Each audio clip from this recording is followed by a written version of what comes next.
নমস্কার বন্ধুরা, আজ আমি বানাবো কোনো রকমের ডাল ছাড়াই কাঁঠালের বীজের ডাল।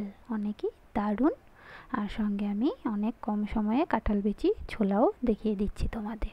তোমরা ভিডিওটা স্কিপ না করে দেখতে থাকো। খুবই অসাধারণ একটি রান্না, খুবই ভালো লাগবে। এখানে আমি কাঁঠাল বিচিগুলো কিভাবে ছুলে নিচ্ছি তোমরা একটু দেখে নাও। এখানে কাঁঠালের বিচির একটা ওপরে মুখের মতো থাকে, এই মুখটাকে আমি ছুরি দিয়ে কেটে নিলাম। কেটে নিয়ে এইভাবে করে নখ দিয়ে একটু খোঁচা মারলেই কিন্তু কাঁঠাল বিচির সাদা চোকলাটা পুরোপুরি চলে যাচ্ছে। আমি এইভাবে করে ছুলে নিয়েছি, তোমাদের আবারও একটা দেখিয়ে দিচ্ছি। এইভাবে করেই আমি ছুলেছি, আর খুবই তাড়াতাড়ি উঠে যাচ্ছে।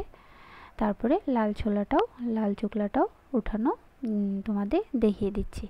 এখন আমি কাঁঠালের বিচিগুলো ধুয়ে নিয়েছি, ভালো মতো ধুয়ে, একদমই ভালো করে ধুতে হবে।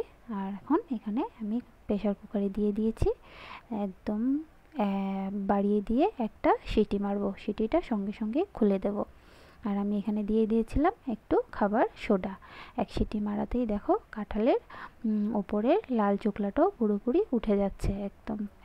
একদমই হালকাভাবে ডলা দিলেই উঠে যাচ্ছে কাঁঠালের লাল চোকলোটা।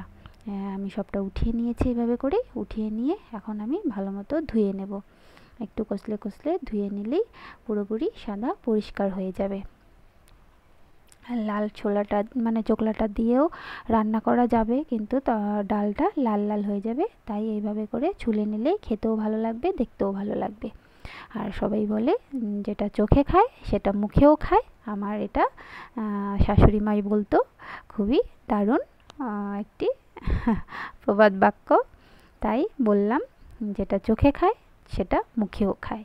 গল্প করতে করতে দেখো এখানে হয়ে গেছে কাঁঠাল বিচি সেদ্ধ করা। আমি আবার নুন দিয়ে ভালো মতো প্রেসার কুকারে দিয়ে একটু জল দিয়ে সিটি মেরে নিয়েছি। সেদ্ধ মোটামুটি হয়ে গেছে। আবার আমি একটু পেঁয়াজ আর রসুন দিয়ে আরেকটা সিটি মারবো। সিটি মেরে নিলাম। একটু সঙ্গে হলুদ গুঁড়োও দিয়ে দেব, দিয়ে একটু মিশিয়ে নিয়ে আমি একটা সিটি মেরে নেব। যদি একটু কাঁঠালের বিচিগুলো কোনোটা বাকি আছে সেটাও হয়ে যাবে। তাই এখন আমি দেখো সিটিটা মেরে নিয়েছি, মোটামুটি পুরোপুরি সিদ্ধ হয়ে গেছে। এক দুটো একটু দানা দানা আছে, খেতেও ভালো লাগবে একটু দানা দানা থাকলে। তাই আমি পুরোপুরি মিশাইনি, একটু দানা দানা আছে।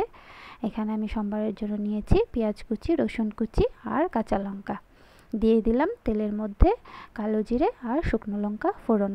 তোমরা চাইলে এটাতে পাঁচফোড়নও দিতে পারো। আমি পাঁচফোড়নটা পছন্দ করি না, তাই আমি কালো জিরেটাই দিলাম। দিয়ে এখানে পেঁয়াজ দিয়ে দিলাম কুচি করে রাখা। এখানে মোটামুটি একটা বড় পেঁয়াজ আছে, একটু পেঁয়াজ আমি সেদ্ধতে দিয়ে দিয়েছিলাম। আর এখানে দিয়ে দিলাম বাকিটা। আর এখন আমি দিয়ে দেব রসুন কুচিটাও। রসুন কুচিটা দিয়েও আমি একটু ভালো মতো নাড়িয়ে চাড়িয়ে ভেজে নেব, যাতে পেঁয়াজ আর কাঁচা রসুনের গন্ধটা চলে যায়। এখানে সঙ্গে একটা কাঁচা লঙ্কাও দিয়ে দিয়েছি। এখন আমি একটু দিয়ে দিলাম ভাজা জিরে গুঁড়ো, সঙ্গে দিয়ে দিলাম একটু হলুদ গুঁড়ো, দিয়ে মশলাটা ভালো মতো ভেজে নেব। মশলাটা ভাজা হয়ে গেলে আমি এখানে কাঁঠাল বিচির যে সেদ্ধ করে রেখেছি ডালটা, সেটাও দিয়ে দেব। এভাবে করে ডালটা দিয়ে দিয়ে একটু ভালো মতো মিশিয়ে নেব। খুবই অসাধারণ লাগেছিল খেতে, কিন্তু তোমরাও একবার বাড়িতে ট্রাই করে দেখবে, খুবই দারুণ লাগবে। এখানে আমি দিয়ে দিলাম স্বাদ মতো নুন, চিনি আর সঙ্গে একটা কাঁচা লঙ্কা ছিঁড়া।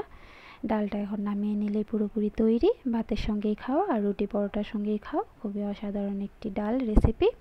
ভালো লাগলে আমার ভিডিও শেয়ার করে, লাইক করে আমার চ্যানেলটাকে সাবস্ক্রাইব করে দিও।